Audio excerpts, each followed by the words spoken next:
जय हिंद दोस्तों, आज की इस वीडियो में हम लोग बात करने वाले हैं क्लास 9 हमारा साइंस का चैप्टर हमारा है जो कि फिजिक्स का एक बेहतर चैप्टर है, मोशन, जिसे हिंदी में गति कहते हैं। आइए दोस्तों, इस चैप्टर में हम लोग 15 ऐसे एमसीक्यू को देखेंगे जिसमें न्यूमेरिकल और सब्जेक्टिव से मिला हुआ आपको पूछा जा सकता है। तो वीडियो को ध्यान से देखिएगा तभी आपको समझ में आएगा। तो चलिए वीडियो को शुरू करते हैं बिना समय गवाए। सबसे पहला ऑब्जेक्टिव जो हमारा है कह रहा है कि समान समय अंतराल, ये जो समान समय अंतराल में समान दूरी तय करने वाली जो गति होती है वो क्या कहलाती है। तो इसका राइट आंसर देखिए, ऑप्शन आपके पास है। ऑप्शन ए असमान गति, बी समान गति, या फिर सी वृत्तीय गति, या फिर डी दोलन गति। इसका राइट आंसर होगा बी। जब सब कुछ समाने है तो गति भी क्या होगा, समाने होगा। आइए आगे बढ़ते हैं क्वेश्चन नंबर 2 की ओर। यहाँ पर क्वेश्चन नंबर 2 पढ़िए, सबसे पहले यहाँ पर समझते हैं। देखिए बोल रहा कि निम्न में से कौन अदिश राशि है, स्केलर क्वांटिटी है, कौन सा स्केलर क्वांटिटी है। ऑप्शन है आपके पास है ए विस्थापन, बी वेग, सी चाल, या फिर डी त्वरण। तो इसका राइट आंसर क्या होगा, ऑप्शन नंबर सी मारिए, चाल होगा। क्या बोला है कि यहाँ पर अदिश राशि, यानी देखिए अदिश राशि का मतलब क्या होता है, जिसमें सिर्फ मैग्नीट्यूड रहता है, जिसमें मतलब उसमें डायरेक्शन नहीं रहता है। डायरेक्शन का मतलब है कि आपको 10 मीटर या फिर 10 किलोमीटर समझ लीजिए आपको पूरब की ओर भागना है, तो उसी को बोलते हैं जिसमें आपको दिया रहेगा दोस्तों, फिक्स दिया रहेगा कि इसी डायरेक्शन में आपको भागना है, आपका बोला जाएगा। तो विस्थापन में भी डायरेक्शन रहता है, वेग में भी डायरेक्शन रहता है, त्वरण में भी डायरेक्शन रहता है। लेकिन चाल बोला है स्पीड आप मतलब 10 किलोमीटर आप कहीं पर भी चल दीजिए, लेकिन इसमें डायरेक्शन की जरूरत नहीं है। तो ये अदिश राशि हो जाएगा, जिसमें सिर्फ मैग्नीट्यूड रहता है, इसमें ये नहीं रहता है, दिशा नहीं रहता है, डायरेक्शन नहीं रहता है। आइए आगे बढ़ते हैं क्वेश्चन नंबर 3 की ओर। कह रहा है कि एक वस्तु 100 मीटर दूरी 20 सेकंड में तय करती है, तो उसकी चाल क्या होगी। एक वस्तु 100 मीटर दूरी जो होती है वो 20 सेकंड में तय करती है, तो उसकी चाल कितना होगी बताइए। आपको ऑप्शन आपके पास है ए 2 मीटर पर सेकंड, या फिर बी 5 मीटर पर सेकंड, या फिर सी 10 मीटर पर सेकंड, या फिर डी 20 मीटर पर सेकंड। तो इसका राइट आंसर क्या होगा, ऑप्शन नंबर बी 5 मीटर पर सेकंड होगा यहाँ पर। क्योंकि इस देखिए यहाँ पर चाल पूछा है ना, तो चाल बराबर दूरी बटा समय होता है। चाल बराबर क्या होता है, यहाँ पर देखिए फॉर्मूला निकाल दे रहा है, चाल बराबर होता है यहाँ पर दूरी बटा समय। यहाँ पर देखिए दूरी बटा यहाँ पर हो जाएगा आपका समय हो जाएगा। तो दूरी आपका देखिए यहाँ पर कितना दिया हुआ है, 100 मीटर यहाँ पर दिया हुआ है ना, बटा नीचे कर लीजिए आपका 20 सेकंड। यहाँ पर समय दिया हुआ है तो 20 मीटर, दूरी आपका सेकंड मीटर में दिया हुआ है, तो 20 का टेबल में इसे काटिए तो ये कितना आएगा, 5 आएगा। तो यहाँ पर आंसर बचा हमारा 5 मीटर, यहाँ पर मीटर पर सेकंड आंसर हो जाएगा। तो याद रखिएगा दोस्तों 5 मीटर पर सेकंड। यहाँ पर ऐसे क्वेश्चन आते रहते हैं, पूछते रहते हैं।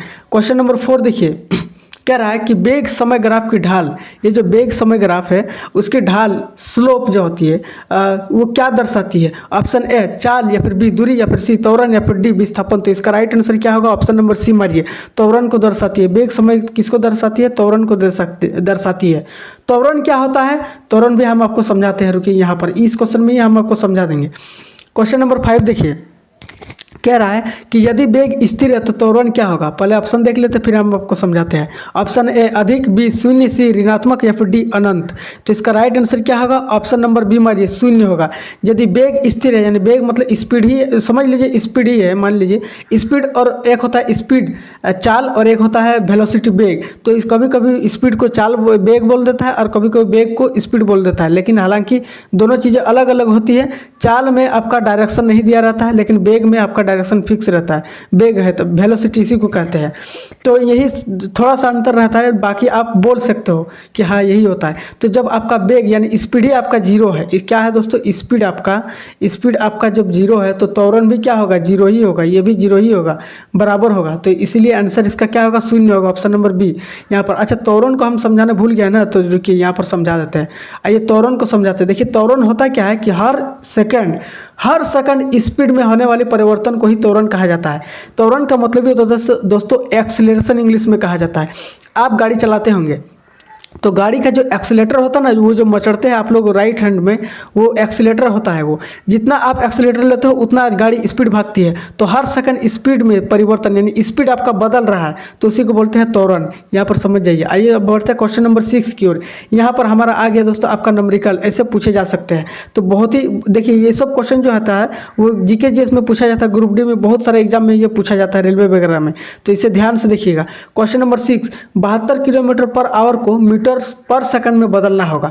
तो इसका कैसे इसको बदलेंगे हम लोग, आइए इसको ट्रिक जान लेते हैं। सबसे पहले ट्रिक देखिए, यहाँ पर आपका ट्रिक दिया हुआ है। यहाँ पर ट्रिक है आपका कि इंटू 5/18, ये आपका ट्रिक हो गया। तो यहाँ पर 72 है ना, तो यहाँ पर 72 कर देते हैं। तो 72 इंटू, उसके बाद ट्रिक को बिठा दीजिए, 72 किलोमीटर पर आवर है ना, तो 72 हम बिठा दिए। उसके बाद इंटू 5 में था, 5 बिठा दिए। उसके बाद कितना था यहाँ पर 18 था, 18 बिठा दिया। 18 का टेबल में अगर हम 4 बार पढ़ते हैं तो 72 आ जाता है। तो 4 5 कितना होगा आंसर, 4 5 20 होगा। यहाँ पर 20 मीटर पर सेकंड हो जाएगा। 20 मीटर पर सेकंड देखिए किस में है, तो 20 मीटर पर सेकंड यहाँ पर सी नंबर में है। तो राइट आंसर क्या होगा, ऑप्शन नंबर सी मारिए फटाक से। आइए ट्रिक के साथ हम आपको समझाते हुए चलेंगे। आगे बढ़ते हैं क्वेश्चन नंबर 7। एक वस्तु विराम से चलकर 10 सेकंड में 20 मीटर पर सेकंड का वेग प्राप्त करती है, तो त्वरण क्या होगा। त्वरण तो हम आपको समझा दिए कि हर सेकंड स्पीड में परिवर्तन की दर को ही त्वरण कहा जाता है यहाँ पर। आइए बढ़ते हैं यहाँ पर, ऑप्शन देख लीजिए। ऑप्शन ए आपका 1 मीटर पर सेकंड स्क्वायर, क्योंकि त्वरण का सही मात्रक मीटर पर सेकंड स्क्वायर होता है। बी 2 मीटर पर सेकंड स्क्वायर, सी 5 मीटर पर सेकंड स्क्वायर, या फिर डी 10 मीटर पर सेकंड स्क्वायर। तो इसका राइट आंसर क्या होगा, देखिए इसका फॉर्मूला जो होता है, इससे निकालने के लिए आपको एक फॉर्मूला याद रखना पड़ेगा। ए बराबर क्या होता है यहाँ पर, v माइनस यू। ए बराबर होता है यहाँ पर v minus you by T होता है यहाँ पर देखिए एक विराम से ना, तो यहाँ विराम से चलकर 10 सेकंड में कितना 20 मीटर पर सेकंड का वेग प्राप्त करती है। अच्छा यहाँ पर ना, तो यहाँ पर 20 सेकंड, चलिए यहाँ पर बिठा देते हैं 20। यहाँ पर यू हमारा अंतिम वेग, यहाँ पर देखिए 20 सेकंड से यहाँ पर माइनस जो है यू जो है हमारा, वो क्या होगा, वो यू जीरो हो जाएगा। यहाँ पर विराम से हुआ था ना, तो यहाँ पर जीरो हो जाएगा, बटा यहाँ पर टी दे दीजिए।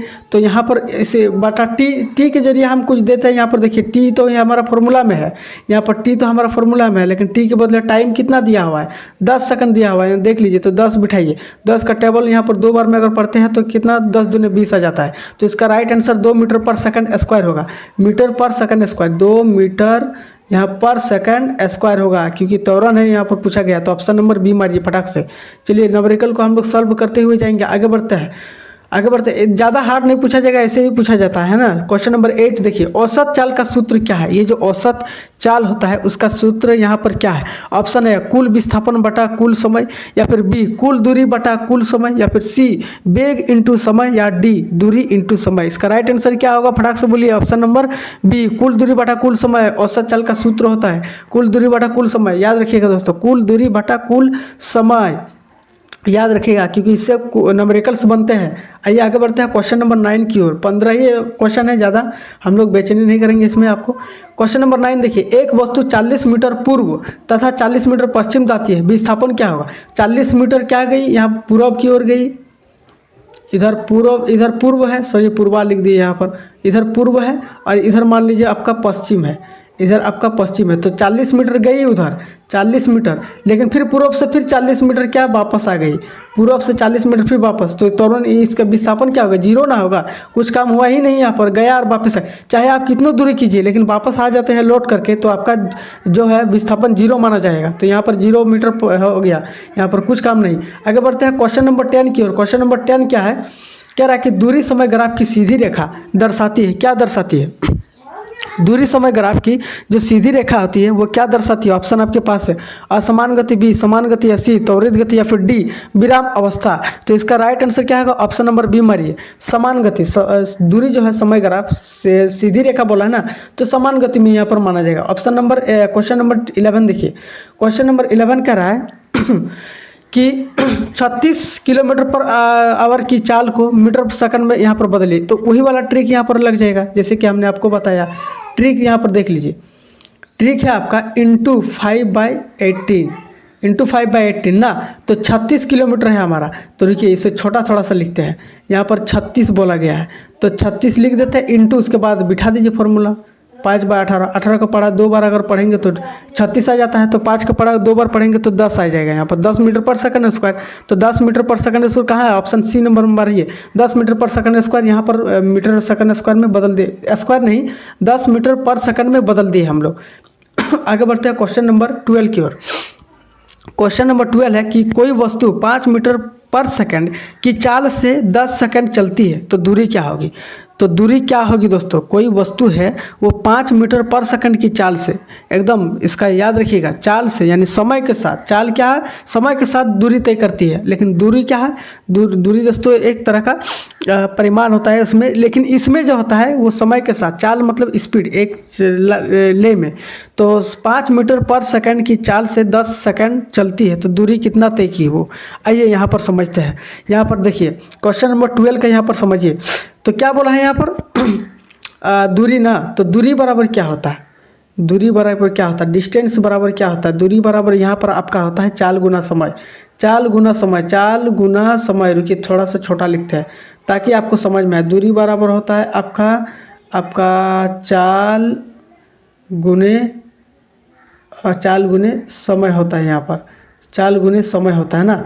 तो चलिए दूरी यानी डिस्टेंस बराबर होता है speed into time, speed into time, याद रखिएगा। तो यहाँ पर चाल गुने समय बोल दिया है ना, तो यहाँ पर देखिए 5 आपका ऑलरेडी है 5 मीटर पर सेकंड, इंटू कर दीजिए किससे, 10 से, तो यहाँ पर 50 आ जाएगा, यहाँ पर 50 आ जाएगा, 50 आ जाएगा दोस्तों। यहाँ पर 50 क्या है, 50 मीटर हो जाएगा, यानी 50 मीटर वो तय किया। तो इसका राइट आंसर क्या होगा, 50 मीटर। ऑप्शन नंबर बी मारिए फटाफट से। क्वेश्चन नंबर 13 की ओर बढ़ते हैं। क्वेश्चन नंबर 13 यहाँ पर क्या कह रहा है कि जब वेग घटता है, ये जो वेग जो होता है वेलोसिटी, जब वो घटने लगता है तो त्वरण क्या कहलाता है। ऑप्शन आपके पास है ए धनात्मक, बी शून्य, सी ऋणात्मक, या फिर डी स्थिर। तो इसका राइट आंसर क्या होगा, राइट आंसर होगा दोस्तों 13 का सी हो जाएगा। सी ऋणात्मक होगा, जब वेग घटने लगता है तो त्वरण भी घटने लगता है, इसीलिए वो भी ऋणात्मक, याद रखिएगा। आगे बढ़ते हैं। वेग कब बढ़ता है, जब आपका त्वरण बढ़ता है, त्वरण मतलब एक्सीलरेशन यानी एक्सीलेटर। आप मान लो गाड़ी चलाते हो, एक्सीलेटर लेते हो, अगर एक्सीलेटर कम करने लगते हो तो वेग भी आपका स्पीड भी घट जाएगा, अगर ज़्यादा लेते हो तो स्पीड ज़्यादा चलती है गाड़ी। आइए क्वेश्चन नंबर 14 की ओर बढ़ते हैं। वेग समय ग्राफ का क्षेत्रफल दर्शाता है। ये जो वेग समय ग्राफ होता है एक दूरी समय ग्राफ होता है यहाँ पर। तो यहाँ पर पूछा है कि वेग समय ग्राफ का क्षेत्रफल क्या दर्शाता है। ऑप्शन है चाल, बी दूरी, सी विस्थापन, या फिर डी समय। तो इसका राइट आंसर क्या होगा, ऑप्शन नंबर सी विस्थापन दर्शाता है।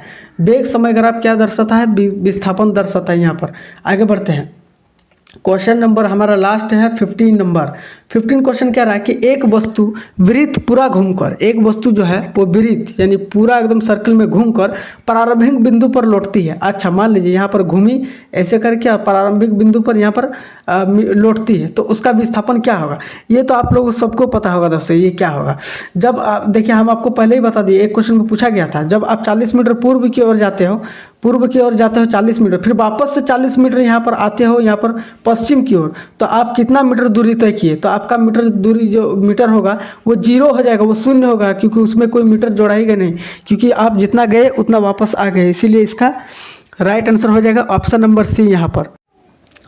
तो दोस्तों यहीं पर हमारा जो है वो पूरा चैप्टर खत्म होता है, मोशन यानी गति। दोस्तों अगर वीडियो अच्छी लगी तो वीडियो को लाइक कीजिए, चैनल पर नया हो तो सब्सक्राइब करके जाना। मिलता है नेक्स्ट वीडियो में, तब तक के लिए जय हिंद।